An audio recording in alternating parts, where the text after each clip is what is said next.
옴옴옴. 이제 여기는 이제 비기너 요가 강사분들과 그리고 기존 요가 강사님들의 고민을 같이 좀 공유해보고 고민 해결까지는 아니겠지만 그래도 최선의 좀 해결책을 경력 강사님이 얘기를 나눠보는 그런 시간이 됩니다. 자, 한별쌤은 지금 얼마 전에 수료를 하셨는데 지금 강사 티칭하신 지는 얼마나 되셨어요?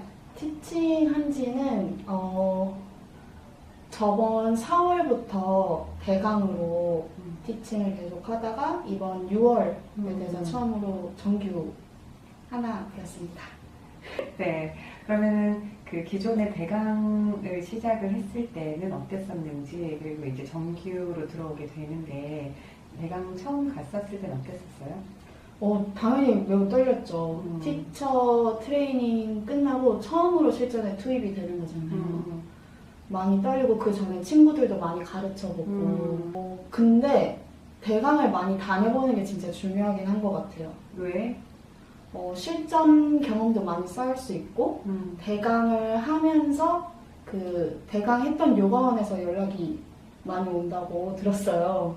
그렇지. 왜냐면 제 경우가 처음 수업이 대강을 갔다가 그 대강을 했던 곳에서 저를 정규로 채용을 했던 케이스였기 때문에 저한테는 굉장히 긍정적인 경험이었죠. 처음엔 대강이었어서 다소 큰 기대가 없었는데 나라는 사람을 어딘가 선보이기 위해서는 누군가 날 찾진 않잖아. 그런데 내가 먼저 찾아가는 그런 기회를 스스로 만들어야 되는 것 같아.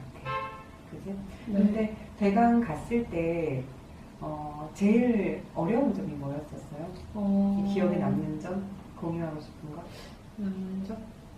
처음으로 강사 대 회원으로 만나는 자리잖아요. 그래서 좀 되게 재밌었어요. 첫 수업 때. 원래 남들 앞에서 나서서 뭐 하는 것도 좋아하는 타입인데 제가 이렇게 큐인을 하면은 회원분들이 같이 하시는데 그게 너무 재밌는 거예요. 재밌었던 기억? 되게 긍정적이다.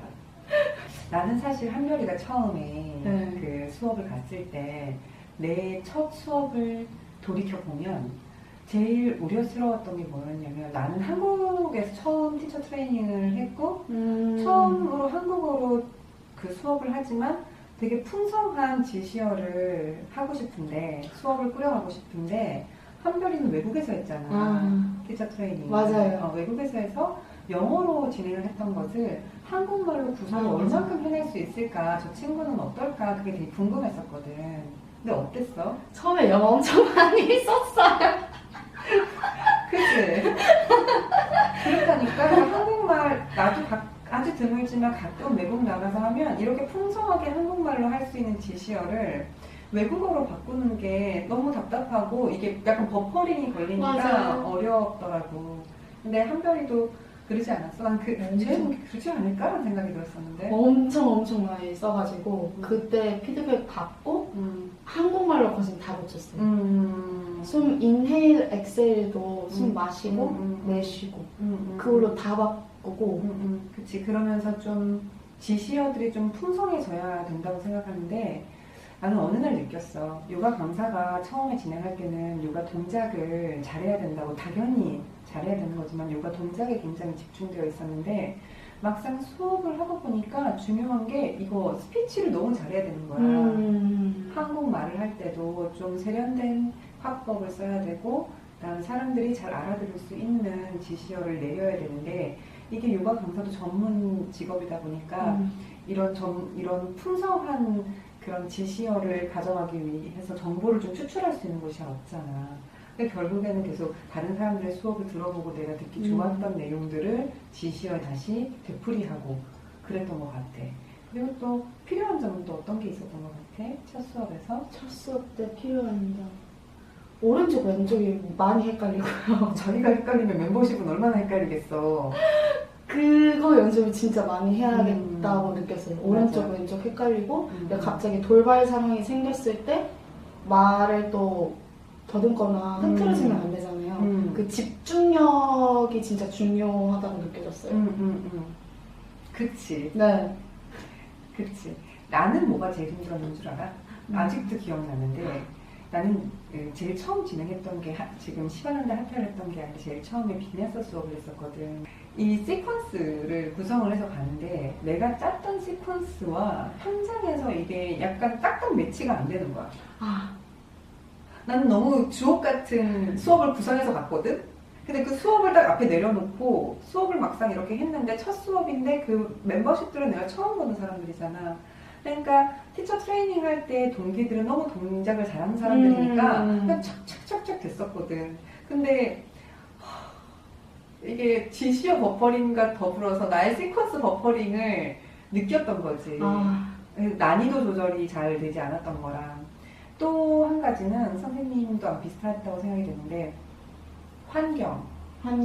완전 내가 처음 가는 환경인 거야. 대강을 갔는데 완전 처음 가는 환경이고 그 다음에 처음 보는 사람이고 그리고 그다음 나를 부른 사람도 그냥 나한테 친절해야 될 이유가 없잖아. 그러니까 업무적으로 날 대하는 게 뭔가 나랑 같이 있었던 사람들 굉장히 다정하게 막 이렇게 친절했었는데 공간도 낯설고 뭔가 약간 되게 사무적인 느낌의 나처럼 좀 내성적인 성향의 사람들이 예상은 하진 않았지만 약간 의기소침해지는 그런 게 있었어. 그래서 의기소침해, 지시어의 시퀀스에 막 아직도 기억나. 첫 수업을 딱 끝나고 나와서 내 차에 앉아서 한 5분간 멍하게 앉아있었다고.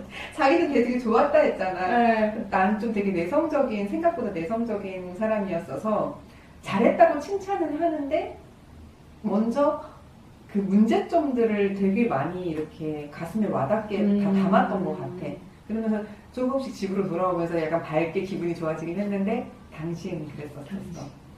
요가 강사님들이 요가를 하고 또 수련을 하고 티칭을 반복하면서 새로운 낯선 환경에 대해서 좀 익숙해지기는 하는데 처음에 요즘 보면은 그냥 현대인들이 많이 겪고 있는 것 중에 하나가 공황장애가 있으신 분들도 있잖아요. 저 같은 경우는 그게 공황이라고 생각은 되진 않는데 약간 광장공포증 같은 게 있어요. 광장공포증은 뭐냐면 갑자기 너무 넓은 데 가면 약간 심장이 빨리 뛰는 거야. 그러니까 야구장이라든지 축구장 이런 데 가거나 아니면 큰 광장에 가면은 광장이 내 눈안에 들어오면 괜찮은데 그러지 않을 경우에는 좀 약간 심장이 빨리 뛰는 거지. 그래서 낯선 환경에 대한 그런 환경의 영향을 좀 많이 받는 사람이다 보니까 처음에 그 환경에 갔을 때 난 좀 일찍 가는 편이에요. 또는 그 전에 반드시 방문을 바로 해요.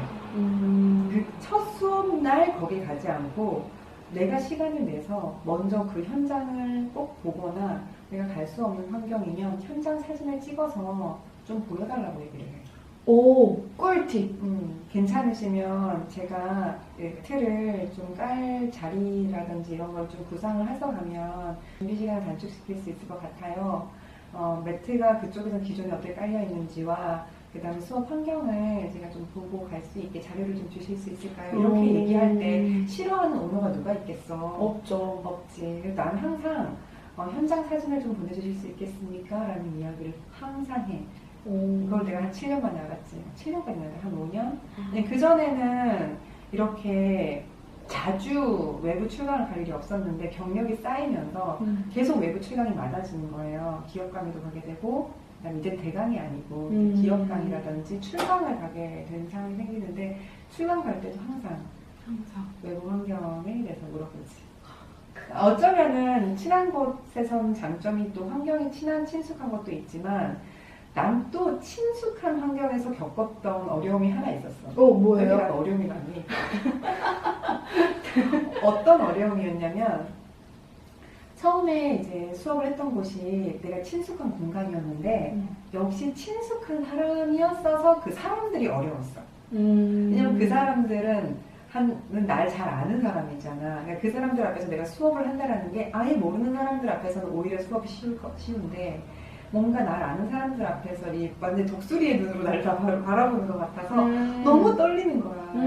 진짜 입이 쩍쩍 마르게 물을 마셔도 이 갈증이 해소가 안 되는 거야. 바짝바짝 계속 마르는. 그래서 진짜 물을 마셔도 해결이 안 돼서 너무 긴장이 많이 됐어서 말을 할 수가 없어서 난 진짜 세상 태어나서 그날이 제일 제일 떨렸던 날이었어. 그게 뭐라고 지금 생각하면. 그때 동기들이 이렇게 앞에 있고 담당해주신 선생님이 저쪽에 있었거든. 테스트 날이었던 것 같아. 근데 그때 진짜 떨렸었어. 그 아는 사람들 앞에서 수업을 하는 게 나는 더 떨렸던 것 같아. 모르는 사람들은 좀 그 표현이 그렇긴 하지만 내가 틀린지 모르잖아. 맞죠. 근데 내 친구들은 다 내가 틀린 걸 알잖아. 그래서 엄청 떨렸던 것 같아. 그런 점이 있었지. 그러면 지금은 이제 대강 수업을 조금 준비하고 있고, 그다음에 잡을 구하고 있는데, 정규 수업을 구하고 있는데 어떤 경로를 통해서 수업을 구하려고 하고 있어요? 땡땡 요가. 그런 요가 강사들이 많이 모여있는 커뮤니티 사이트 이런 곳을 주로 이용하게 되죠. 네. 강사님들이. 그런데 어때요, 결과는? 결과는 정말 쉽지 않은 게 대강이나 정규나 거기 오너분이 원하시는 거는 빈야사도 할 줄 알아야 되고 하타도 할 줄 알아야 되고 플라잉, 소도구, 매트 필라테스 이렇게 다양하게 할 줄 아는 사람을 구하는데 그게 쉽지 않단 말이죠. 맞아. 네. 맞아. 거기다 충족시킬 수 있는 그런 강사가 되려면 뭔가 많은 게 필요한 것 같지. 근데 좀 약간 길이 다를 수가 있는데 지금 생각해보면 왜 나랑 길이 다르다 하려면 나는 자기처럼 이렇게 일반 요가원에 들어가서 어떤 정규 클래스로 레귤러한 그런 수업을 해야 되겠다. 이거 전에 나는 꿈이 있었어. 오.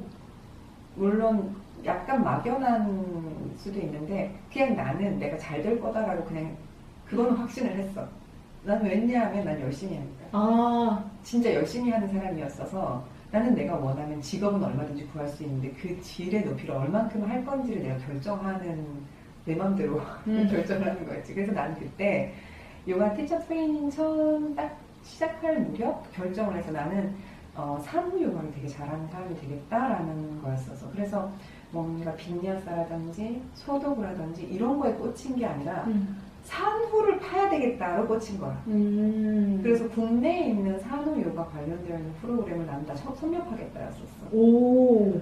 그걸 하려고 도구를 배우고 아. 그거를 하려고 음악을 구상하고 그거를 하려고 이제 난 출산 이후였으니까 내가 담당했던 산부인과 담당해 주셨던 교수님을 찾아가서 우와. 여성의 몸에 대해서 알고 싶은데 자료를 어떻게 구할 수 있느냐 해서 전문 서적도 정말 찾아보고 그런 식으로 진짜 꼴통이지. 하나에 꽂혀가지고 그냥 그것만 하려고 하다 보니까 이제 산후를 하기 위해서 어떤 재활이라든지 개인 레슨이라든지 도구 사용법이라든지 이런 식으로 나는 걸었던 것 같아.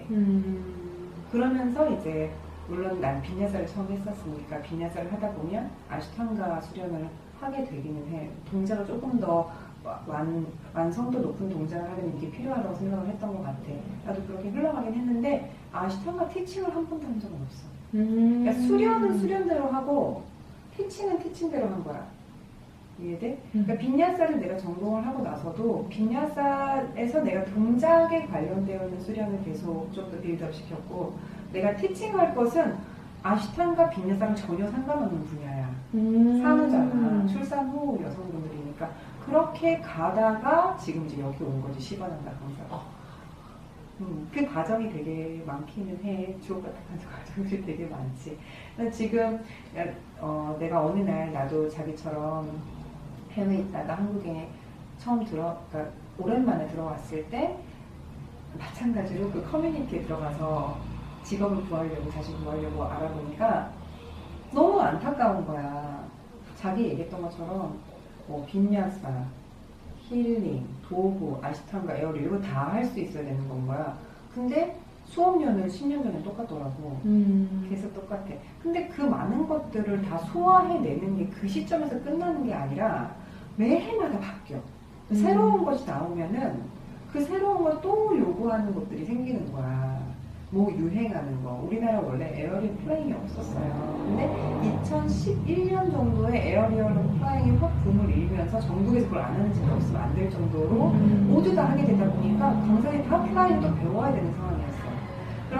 나도 거기서 혜택을 보고 있긴 하지만 우리 시간한다는 커뮤니티 여기 전문 센터잖아. 그러니까 강사들이 또 시간한다는 걸 배우러 막 오는 거야. 하나의 수업의 구성 요소로. 그러니까 전문성으로 가져가는 게 아니라 내가 할 수 있는 하나의 도구로 하나하나를 챙겨가는 그런 거지. 근데 나는 그때 느꼈어. 이걸 내가 계속 하게 되면 계속 이런 식이 매해마다 나는 계속 새로운 것도 배워야 될 텐데 그러면 그걸 너무 전문적으로 내가 할 수 있을까라는 생각을 해보니까 그럴 것 같지가 않더라고. 그래서 계속 나는 산후만 해봤지. 산후만. 그래서 그 직업을 그렇게 요가원에서 일을 하는 걸 나한테 내려놓고 조금 더 질 좋은 수업을 하고 되려 내가 좀 나를 좀 필요로 하는 사람들이 어디에 있을까라는 생각이 들어서 뭘 하나 했었지. 뭐예요? 나중에 얘기해줄게. 나중에 다음 편에 얘기하겠습니다. 네, 그러면은 오늘은 일단 자 처음에 요가 강사를 시작했을 때 직업을 구할 때 대강을 먼저 하면서 좀 우선 대강을 왜 하라고 얘기를 하냐면은 그냥 친구를 가르치게 되면은 금전적으로 도움을 안 받잖아. 그럼 약간 책임감이 좀 덜 생기는 것 같아. 약간 웃으면 친구들끼리 웃으면서 재미나게 하잖아. 네, 맞아요. 수업은 그렇게 안 하잖아. 약간의 딱 이렇게 정해진 대로 가잖아. 그러니까 약간의 강제성과 책임감을 부여하기 위해서 대강을 가는 게 중요하고, 그 다음에 현장에서 현장감을 느껴보기 위해서 대강을 가는 게 중요하고, 또 세 번째는 거기에 계신 분들에게 나라는 사람이 여기 있다고를 알려주기 위해서 대강을 먼저 최대한 시작을 하는 게 좋지. 그래서 처음 비기너 강사들에게는 가장 추천하는 거 대강을 추천한다. 대강. 최대한 많이 하라. 그냥 멀리 있어도 가라. 내가 그 거리가 갈만한지 아닌지 좀 여러 가지를 가늠해 볼 수 있으니까 가라. 대강. 오늘 여기까지. 네.